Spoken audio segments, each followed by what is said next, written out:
On December 14, 2000, 5 friends gathered at a house on East Birchwood Drive in Wichita, Kansas. Brad Hayka was 27 and a director of finance. He'd bought a 3-bedroom home in a quiet neighborhood and he'd invited his closest friends over that night. Heather Muller was 25 and taught preschool. She was the kind of person who spent her days with 4-year-olds and came home still smiling. Aaron Sender was 29 and a former financial analyst who'd left his job to study for the priesthood, which tells you something about the kind of man he was. Jason Befort was 26, a high school science teacher. He also coached basketball. He was the kind of teacher students actually wanted to stay after class for. And Jason's girlfriend, a young woman the courts would later call Holly G, was 23 and also worked as a teacher. Jason had something hidden in a popcorn box that night. It was a Christmas gift, wrapped and tucked away where Holly wouldn't find it. But it wasn't just a Christmas gift, it was an engagement ring. He was going to propose. Maybe not that exact night, but soon. Christmas was 11 days away. He'd planned it. He'd bought the ring. He'd hidden it in a popcorn box. Because who looks inside a popcorn box? None of them knew that 2 brothers, Reginald and Jonathan Carr, were driving through Wichita that same night. They had no plan, no target. They were just looking for a house. Any house. And as they turned onto East Birchwood Drive, they saw one with the lights on.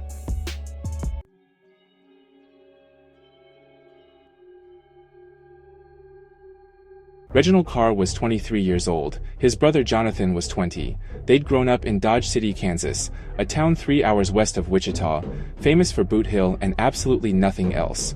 By the time they arrived in Wichita in December of 2000, both had criminal records stretching back years. Reginald had been in and out of juvenile detention.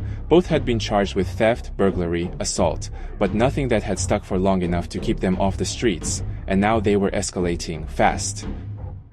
On December 8, 6 days before they walked into that house on Birchwood, they approached a 23-year-old man named Andrew Schreiber. He was an assistant baseball coach. They robbed him. When he didn't have enough cash, they shot him and left him bleeding. He survived. Barely.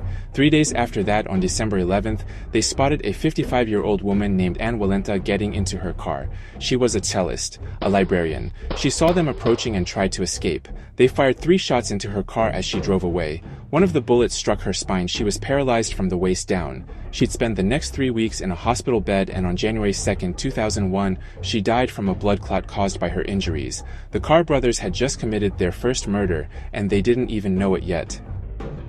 Here's the thing about escalation. Violence doesn't appear fully formed, it builds. Each act makes the next one easier. By December 14th, the Carr brothers had already shot 2 people in 6 days. They'd tasted what it felt like to pull the trigger and walk away. They were ready for more, they just hadn't found the right house yet. Here's the truly chilling part. The house at 123727 East Birchwood Drive was chosen at random. The Carrs didn't know anyone inside. They didn't scout the neighborhood. They didn't case the place. They just picked it. Inside were 5 people in their 20s, all professionals, all friends. They'd gathered to spend a normal Thursday evening together. It was the kind of night where you order pizza, talk about work, and maybe watch a movie. Jason had brought Holly. Brad had invited everyone over. It was unremarkable in every way, and that's what makes it terrifying.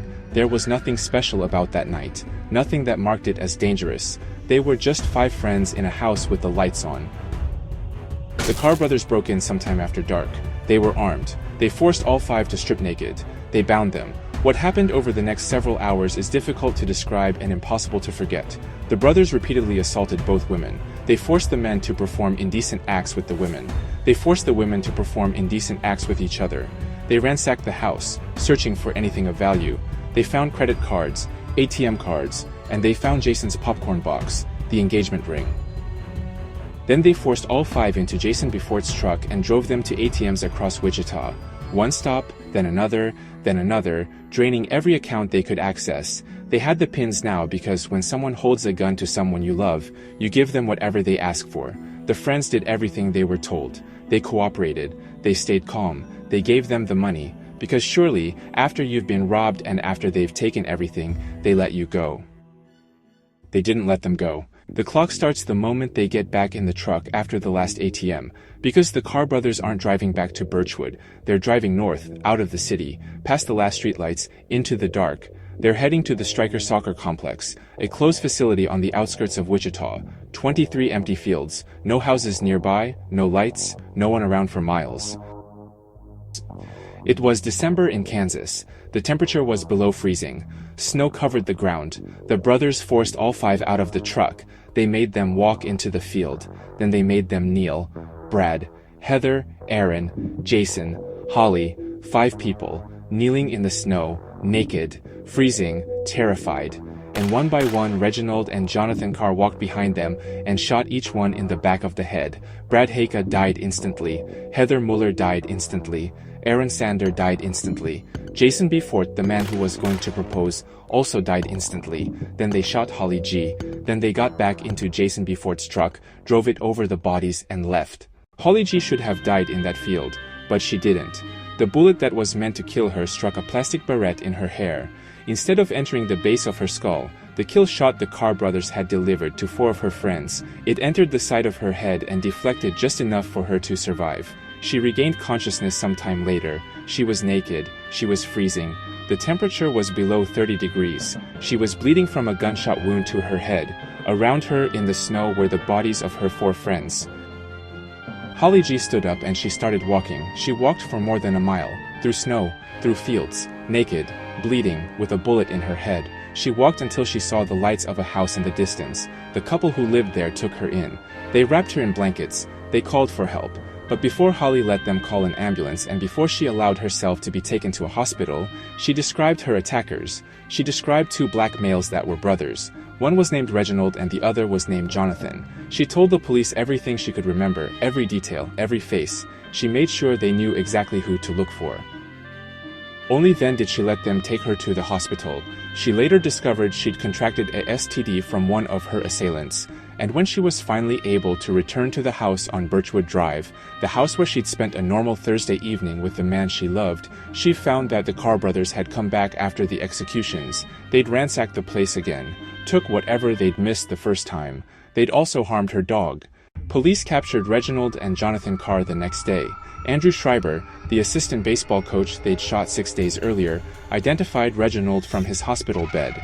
Ann Walenta, the cellist paralyzed by their bullets, identified him too, before she died on January 2nd, and Holly G., the woman who walked through the snow, identified both of them without hesitation. The trial was one of the largest in Kansas history.